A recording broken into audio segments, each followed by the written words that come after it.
En UCI, la Universidad para la Cooperación Internacional, creemos que el conocimiento cobra sentido cuando se comparte y se pone al servicio de la vida. Bienvenidas y bienvenidos a Diálogos que Conectan. Perspectivas y conversaciones entre la academia, el territorio, la teoría y la acción. Ante todo, un saludo a la comunidad UCI y para todos los que nos escuchan. En el día de hoy vamos a dar una continuidad a las acciones que desarrollamos con relación al Día Mundial de la Inocuidad Alimentaria, celebrado el pasado domingo.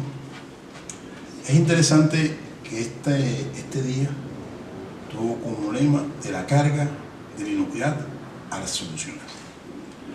En este sentido, en nuestra universidad trabajamos intensamente. Soy el director de la maestría en Gerencia y Programas Sanitarios en Inocuidad de Alimentos y, lógicamente, trabajo también como decano de la Facultad de Salud.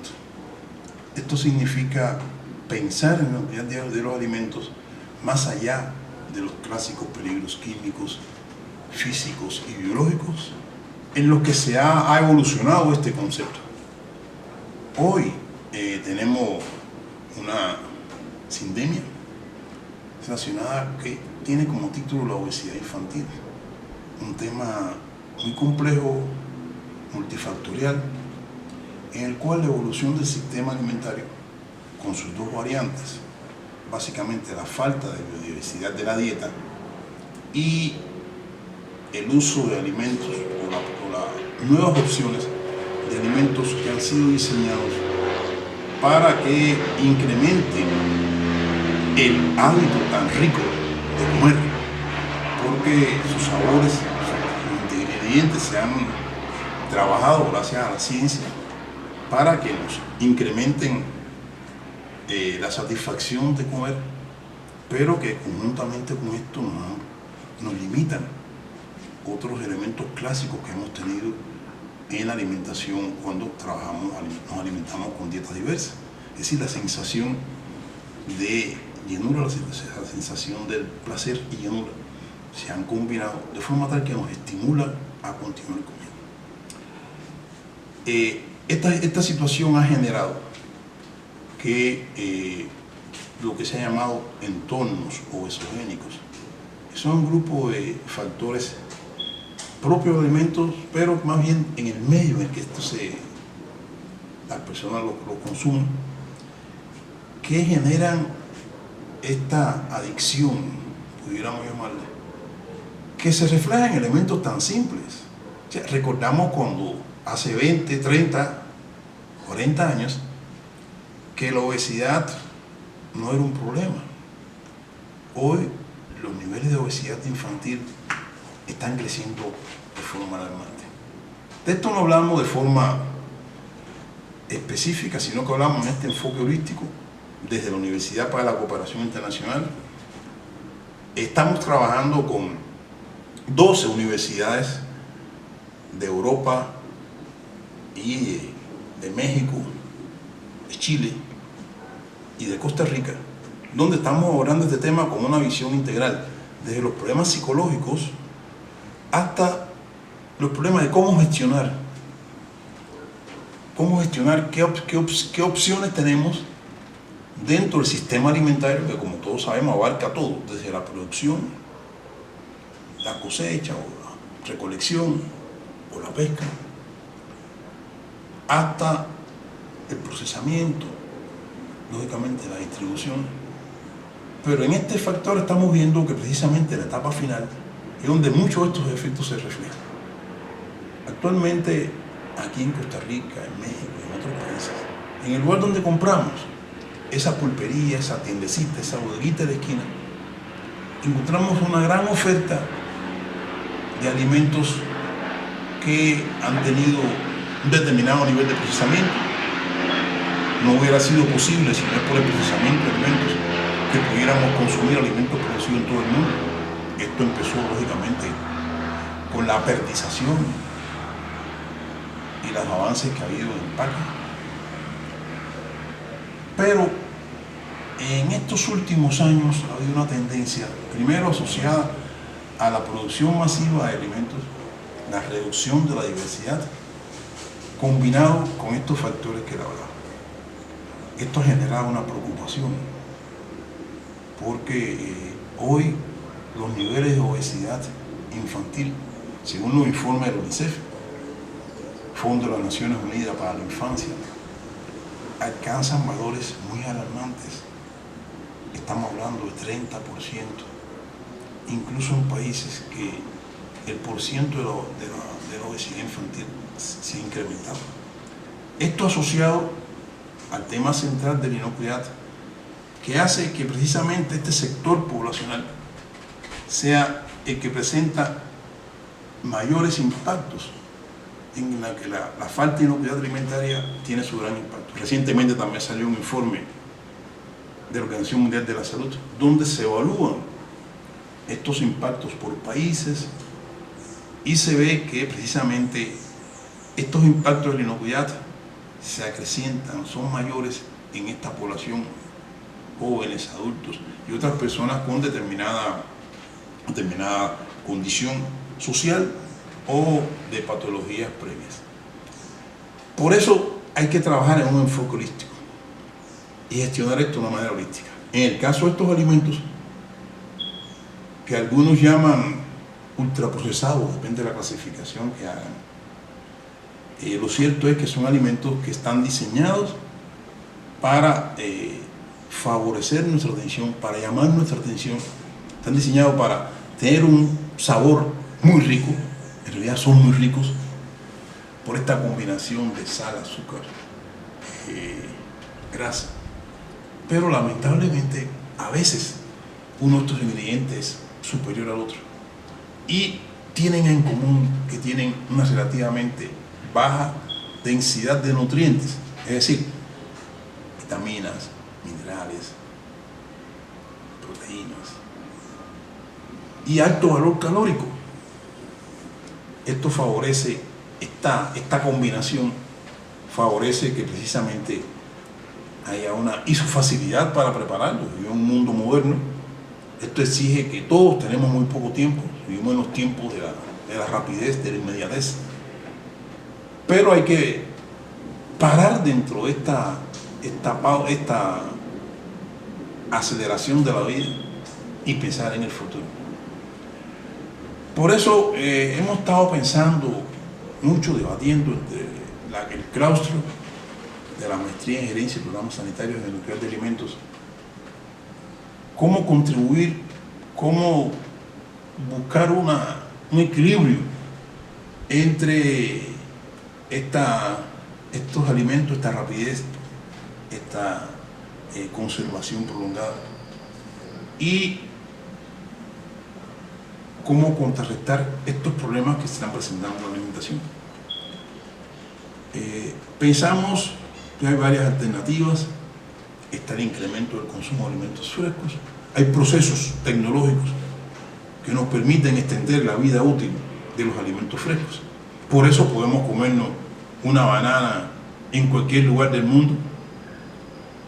Podemos comer manzana todos los años, de todos los colores, precisamente por esta evolución que ha habido en las tecnologías de manejo post cosecha, precisamente ya que esta área de frutas y hortalizas es de las más críticas. En hortalizas hay avances importantes en materia de empaque, en materia de atmósferas modificadas, ¿sí? Atmósferas que favorecen la conservación prolongada de estos productos y que nos permiten que hoy en cualquier lugar del mundo nos comamos una manzana chilena, que combinada con las manzanas que se producen en el hemisferio norte, nos permite comer manzana todo el año. Esta misma evolución hay que pensar precisamente en el área de procesamiento de los alimentos. ¿Cómo lograr que los alimentos sean ricos y a la vez saludables? A la vez que no tengan esta carga, estos factores que nos incrementan la obesidad, en especial en el futuro, en esa población, en esos jóvenes de hoy, en esos niños de hoy, que serán los adultos de mañana. Serán las personas quienes nos cuidarán a nosotros, que estamos en la fase de madurez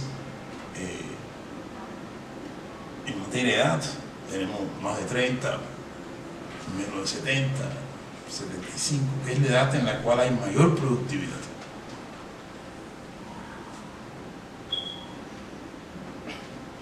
Yo pienso que mucho de lo que usted ha dicho es muy acertado. El problema que tenemos actualmente es que hay costumbres de consumo, la vida está muy acelerada, es más fácil comprar algo ya hecho que hacerlo en la casa. Los niños actualmente son muy sedentarios. ¿Por qué? Porque es normal ver ahora niños, bebés o niños pequeños en un coche donde la mamá está haciendo una gestión y el niño está con un celular jugando X juego. Eso se va aumentando a través del tiempo, lo cual cuando ya son estos niños más grandes, ya en una infancia de 8, 9, 10 años, ellos están centrados en su juego. Entonces, para poder alimentarse comen cualquier cosa y pues para la mamá a veces queda más fácil eso que luchar para que se coman una zanahoria, una naranja, un chayote, productos naturales. Pero todo eso tiene que ser una costumbre de parte del hogar, donde los mismos padres se tienen que dar el ejemplo de poder consumir, poder enseñar a consumir alimentos sanos y eventualmente pues sí pueden comer alimentos que no sean tan sanos. ¿Por qué no sean tan sanos? Porque como se mencionó, ya se tiene un lema ahí de los alimentos ultraprocesados. Es un lema que tiene cierta complejidad, hay personas que están de acuerdo que existen, otras personas que no. Sin embargo, el meollo del asunto es que estos ultraprocesados generalmente se llaman así porque son alimentos que tienen un balance, digamos, nutricional más allá de lo establecido para una alimentación saludable. Entonces, eso hace que un alimento sea atractivo porque, por su color, por su sabor, porque tiene más grasa o porque tiene más sal o porque es más dulce, entre otras cosas. Entonces todo eso aunado al hecho del sedentarismo genera que los niños, principalmente, que es lo que estamos enfocando este podcast en la obesidad infantil, tengan ese sustrato negativo que les genera enfermedades no transmisibles, que son las NT, y que son aquellas que generan diabetes, problemas de hipertensión, problemas de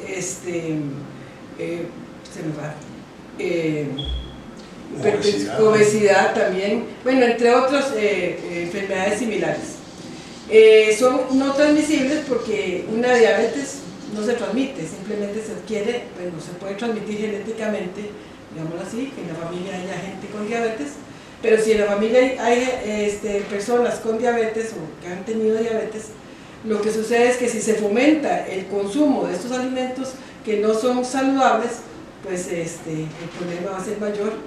El problema del sedentarismo, el problema del bullying que se da porque sea gordo, porque no haga ejercicio, por todo, ha generado incluso niños que socialmente están excluidos.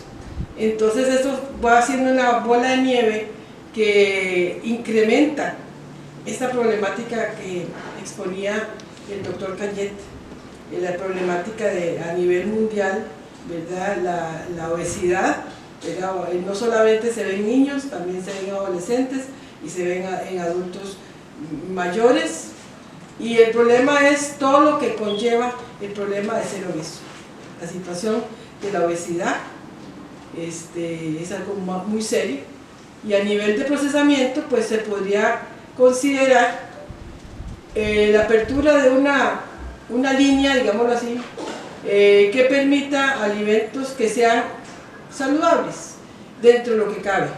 Yo soy tecnóloga de alimentos y sé que no es tan fácil decir cambiemos esto por aquello, porque muchas veces el complemento de la mezcla no genera un alimento incluso atractivo, porque es parte de lo que se lucha cuando se tiene un alimento que todo entra por la vista, y esa es otra de las problemáticas que se dan cuando se cambia la rutina. Sin embargo, sí es viable. Si es viable, obviamente que tal vez los costos van a incrementarse. ¿Por qué? Porque no es igual tener un alimento masivo que tenga aditivos y ingredientes que sean más fáciles de adquirir, que sean más atractivos para el consumidor, y también viene la educación del consumidor, porque todo esto es un complemento, no es solamente decir quitemos los ultraprocesados, cambiemos la grasa por otro aditivo. No, eso sucede incluso con muchos alimentos que se les pone el nombre de light. Entonces, en donde la persona ve la palabra light o liviano, o que está o cero, o digamos un producto cero, para no decir nombres, la gente considera que como ya es cero, eso no me va a afectar obesidad, y eso no es cierto. Entonces es como un juego de información importante de fortalecer, para poder lograr que, aunque el alimento sea inocuo, también el alimento sea de calidad y que no afecte la salud del consumidor, en este caso principalmente los niños. En tiempos, años atrás, para las madres, el hecho de ver a su hijo bien gordito, bien apretadito, alentadito, generaba que estaba sano, y a través del tiempo esa gordura seguía siendo parte de la persona hasta llegar a ser adulto, a un gordo y a un lleno de un montón de apodos, de exclusiones, de burlas. Y bueno, eso ha ido cambiando a través del tiempo, porque en la actualidad muchas personas están conscientes de que es muy importante consumir alimentos sanos, saludables. ¿Por qué? Porque las enfermedades que se han generado, por ejemplo estas que yo menciono, las no transmisibles, una hipertensión, un problema de diabetes y un problema de cualquier otro tipo que se acerca a una enfermedad no transmisible, es muy serio, donde muchas veces la medicina no puede evitar que la persona o padezca o muera, y eso no tiene edad, eso está para cualquier edad. Entonces, en conclusión, en resumen de lo que yo quiero aportar, es que tenemos que aprender a consumir alimentos saludables, hacer el esfuerzo de promover en las casas el consumo de frutas, vegetales, hortalizas, bajar el consumo de sal, azúcar, grasa. Eso es posible, porque el cuerpo lo va a agradecer, la autoestima se va a mantener alta, porque eso es otro de los problemas que existe, una autoestima baja, problemas emocionales, físicos y mentales que generan esta problemática de la obesidad, especialmente infantil. Entonces, es un tema que tiene mucha tela que cortar, como decían las abuelas, pero que sí hay formas de poder atacarlo, no, digamos que sobrellevarlo, gestionarlo, digamos así, para no usar palabras tan severas como atacarlo, ¿verdad? Pero sobrellevarlo. Es cuestión de fortalecer la educación alimenticia. ¿Okay? ¿Por qué? Porque se ha visto que la propaganda en televisión, en radio, ese bombardeo al consumidor, en los periódicos, en las mismas redes sociales, hace que la gente entre en conciencia, o sea, entre a pensar, bueno, tal vez sí es mejor que si yo quiero tener una vida saludable, yo tengo que atender lo que se me está promoviendo. Definitivamente ese es un medio de comunicación muy efectivo pero dependiendo del enfoque que se le dé y de la misión que se quiera lograr al hacer este tipo de promoción por estos medios de comunicación. No sé usted qué opina. Le entiendo y creo que un poco integrando lo que mencionábamos acá, en este enfoque multidisciplinar, esto no es solamente la industria procesadora de alimentos, es un enfoque que tiene que ver desde la producción hasta el consumo,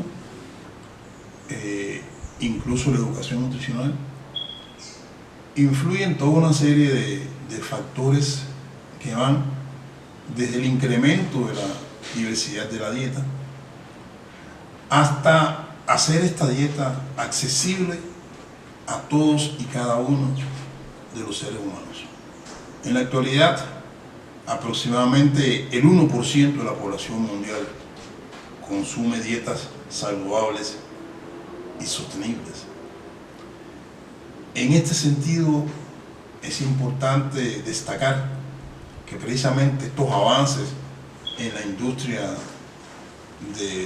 alimentaria, en la industria del procesamiento de los alimentos, hace que muchos de estos alimentos sean más asequibles, tengan menor precio que los alimentos con menor grado de procesamiento, o precisamente que los alimentos que no tienen estos factores que conducen a la adicción, que conducen al sobreconsumo y que son muy atractivos. Y yo me pregunto,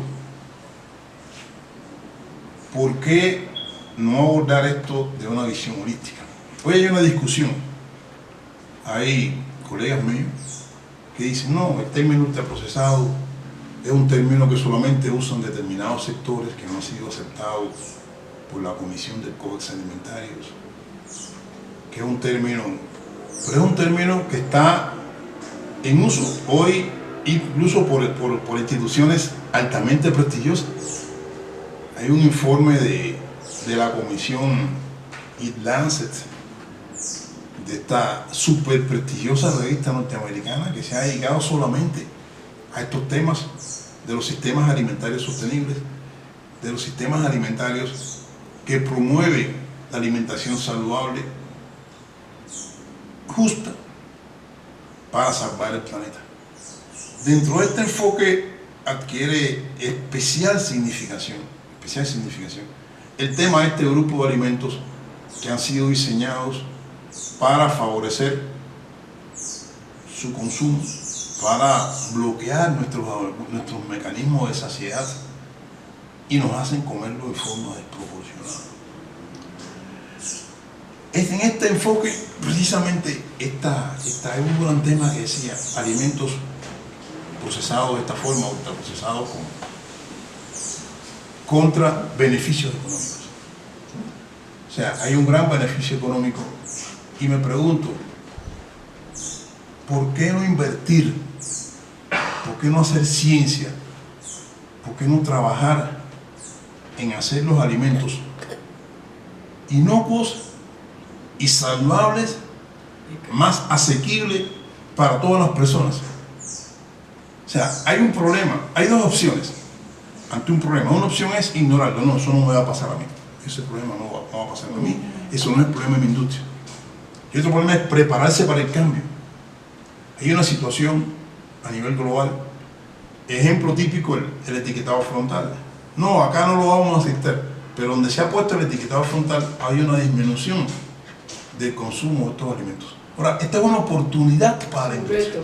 Es un reto, pero yo lo veo más que como reto, como una oportunidad. Porque todo reto se transforma en una oportunidad. Por supuesto. Y recuerdo el reto cuando subieron los alimentos esterilizados o apertizados. O sea, salió de la vida militar. Había que dar la alimentación a las tropas que estaban lejos de Francia. Y el señor Apper inventó la apertización, que es meter un alimento en un recipiente, tratarlo a alta temperatura, eliminar todos los contaminantes microbianos de aquella época y hacerlo comestible. Pero, ¿A qué sabía la lata de aquella? ¿Quién sabe? ¿A qué sabía un producto aquello? Pero estamos en otra época.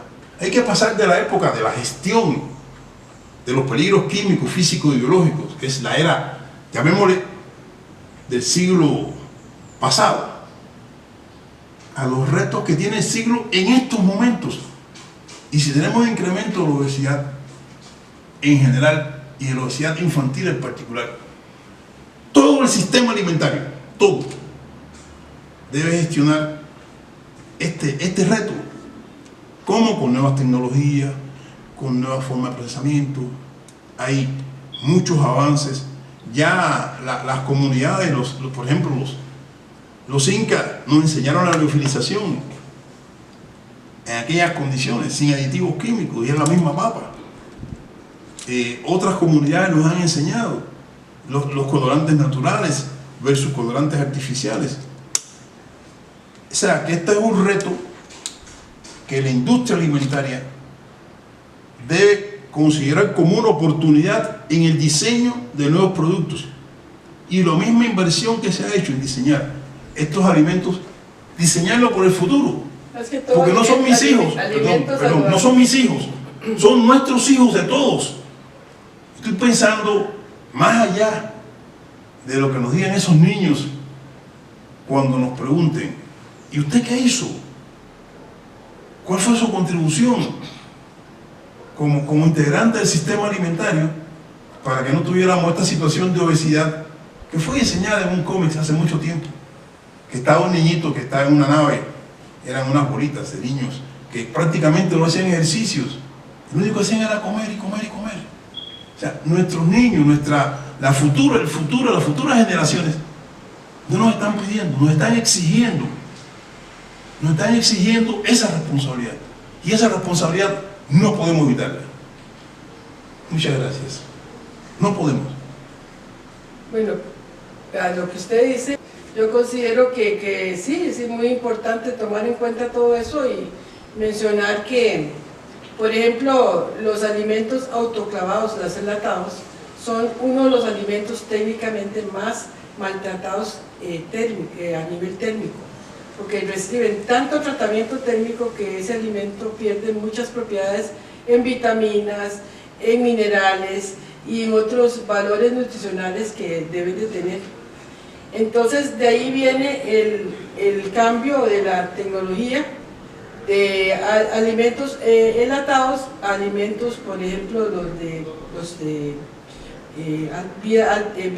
mínimamente procesados. No, mínimamente procesados como frescos, pero de vida extensa como los UHT, ¿verdad? Como las leches que tienen ese tratamiento, todos los empaques, se me va el nombre, de los asépticos, el empaque aséptico, envasado, ese es un proceso que es procesamiento y envasado aséptico, y todo es una línea corrida, y lo que se busca con ese tipo de tratamiento es que el alimento sea lo más cercano al natural. Entonces, en mi vida profesional cuando yo estuve en esa línea de los alimentos envasados asépticamente, tuve el ejemplo del sabor de un jugo de tomate enlatado y un jugo de tomate en este tipo de presentación. Y se notaba exactamente que el jugo, bueno, en ese momento el enlatado no tenía una calidad de metal que no hiciera que el producto supiera a metal.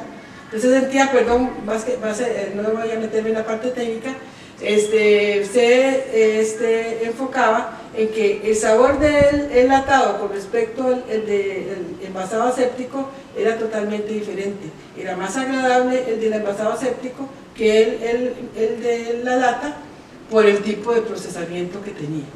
Entonces, obviamente que aquí tiene que tomarse en cuenta que el material de empaque es importante. Pero digamos que hablando de productos más naturales, estos UHT, por ejemplo la leche UHT, o los otros productos como los jugos de tomate, los jugos de naranja y otros, tienen calidades nutricionales mayores. Nosotros como tecnólogos de alimentos hacemos la parte del procesamiento, pero sin embargo es muy importante el balance que da la parte la persona que es profesional en nutrición. Entonces ese balance, más otros balances de material de empaque, seleccionar y otros aspectos que ayudan a que la alimentación sea saludable, es muy importante de mantener como un todo, como un engranaje donde esa multidisciplinaridad genere alimentos, como decimos, saludables, principalmente en beneficio, en este caso específico, de la obesidad infantil. Eso es un tema, como les dije, de nunca acabar. Es un tema que tiene muchas directrices, muchas formas de enfocarlo, pero lo más importante es la salud en este caso de los niños, porque eso se va arrastrando a través del tiempo y hay enfermedades que pueden eliminarse, que pueden deteriorarse, pero hay otros que los dejan en el camino. La inocuidad, por ejemplo, decimos que es una responsabilidad de todos. El procesamiento de alimentos saludables es también responsabilidad de los que estamos en ese campo de acción, sean tecnólogos, sean nutricionistas, sean ingenieros industriales, todo es un complemento. Y obviamente las personas, entidades que están encargadas de regular este tipo de productos que sean saludables, principalmente la palabra más importante, saludables, y que permitan niños que no tengan problemas de bullying, que no tengan problemas de obesidad, que no tengan problemas de sedentarismo, que tengan una vida. Eso sería mi aporte y muchas gracias. Sí, un poco concluyendo, por eso invito a mis colegas que trabajan en todo el sistema alimentario, que vean esto con un enfoque holístico. Por eso trabajamos en la facultad Una Sola Salud, One Health.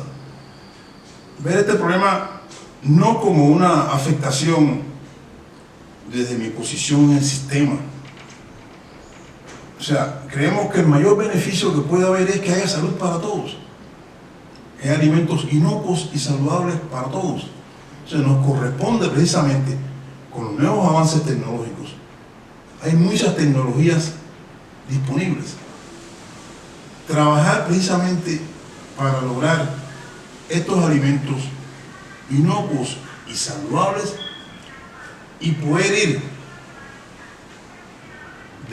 de la evaluación, del conocimiento del problema a la gestión. Y esta gestión debe basarse precisamente, primero que todo, la salud humana, la salud animal, la salud ambiental, la salud de las plantas, como integraciones, no es negociable. O sea, si no hay salud en ese sentido amplio, no es posible prosperar. Vamos a tener resultados parciales, como ha habido muchos procesos, pero lo más importante es que podamos entregar a las generaciones futuras, incluso nosotros mismos también, lo que nos queda de vida, vivir en un planeta más saludable, tener disponibilidad de alimentos inocuos para todos, alimentos más saludables, y que este entorno alimentario, este ambiente que conocido como el ecosistema alimentario, que son todos estos factores, se mueva en esa dirección. Que pensemos en el futuro más que en los beneficios momentáneos. Hay tecnología, hay conocimientos, hay avances tecnológicos. No vamos a dar una disertación de tecnologías, pero hay muchísimas tecnologías, incluidas las innovaciones en sabores que sean menos adictivos, que siga siendo rico, otras combinaciones de alimentos más saludables e inocuos para todos. Gracias por acompañarnos en Diálogos que Conectan, el podcast de la Universidad para la Cooperación Internacional. Si este episodio te dejó ideas o preguntas, compártelas y síguenos para continuar la conversación. Hasta el próximo diálogo.